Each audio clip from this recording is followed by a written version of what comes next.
경제에 대한 새로운 시선을 제시하는 대담한 경제 시간입니다. 오늘 이 대담한 경제 주제는 창업인데요. 네, 창업, 선택이기도 하고 또 필수인 사람들도 있을 텐데 요즘 붐을 타고 대담하게 창업에 도전하는 사람들이 많은 것 같습니다. 그런데 이 통계청의 자료를 보면요. 음식 숙박업으로 창업을 할 경우 5년 후까지 살아남을 확률이 17%, 또 자신의 기술을 가지고 창업을 한다고 해도 33%밖에 되지 않습니다. 왜 그런 걸까요? 박종훈 경제전문 기자가 분석해봤습니다.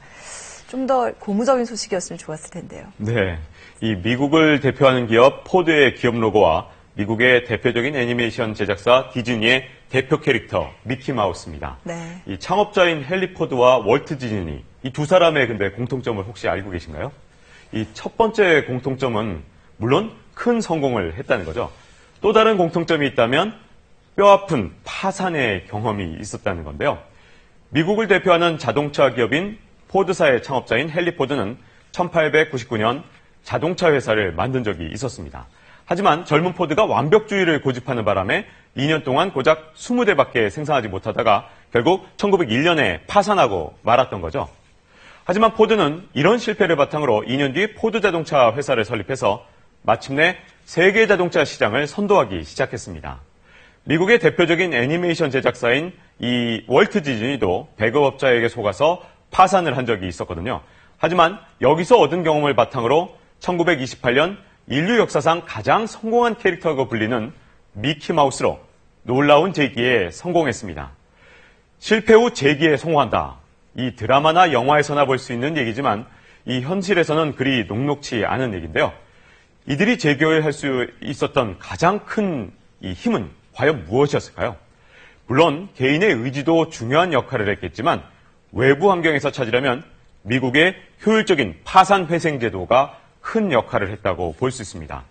미국에서는 기업이나 개인이 파산을 하면 돈을 빌려준 금융회사의 도덕적 해이에 대해서도 엄중한 책임을 묻게 되는데요. 돈을 빌린 사람에게만 일방적으로 모든 책임을 지우지 못하도록 되어 있습니다. 이 때문에 파산을 한 경우에도 이 기업만 금융회사에 넘긴다면 특별한 잘못이 없는 한 창업자에게는 더 이상 책임을 묻지 않는 거죠.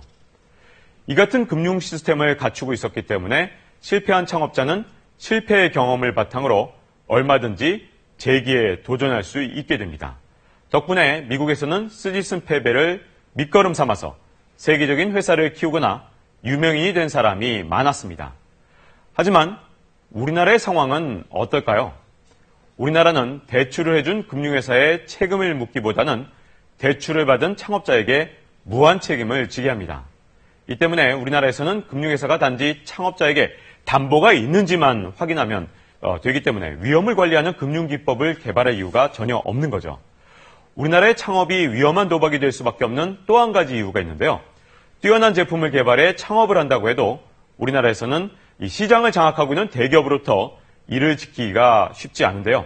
중소기업이 주로 피해를 보고 있는 특허법 위반 사건에서 검찰이 기소까지 가는 비율은 고작 3.5%에 불과하고요.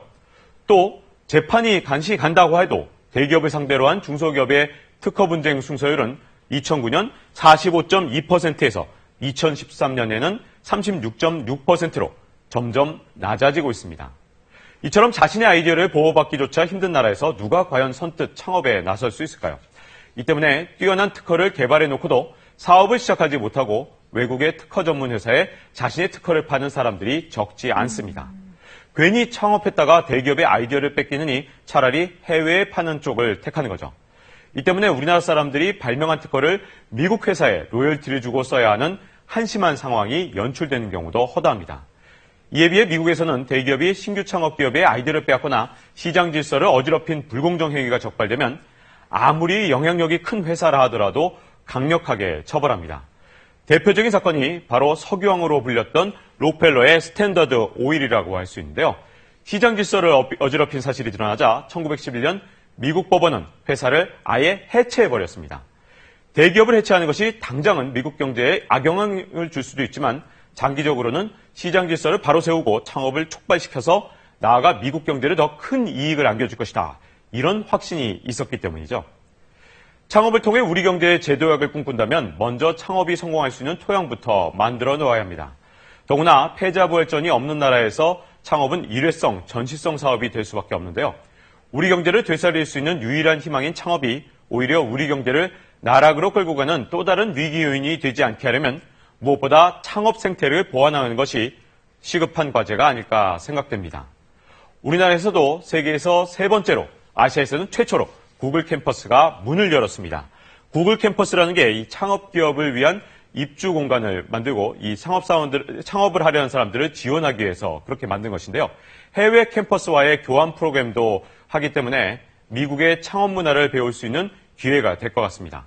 우리가 배워야 할 그런데 핵심은 바로 창업자들이 실패를 딛고 일어설 수 있도록 지원하는 그런 시스템이라는 것을 꼭 기억해야 할 것입니다. 네, 박정호 경제전문 기자로부터 정말 잘 들어봤습니다. 사실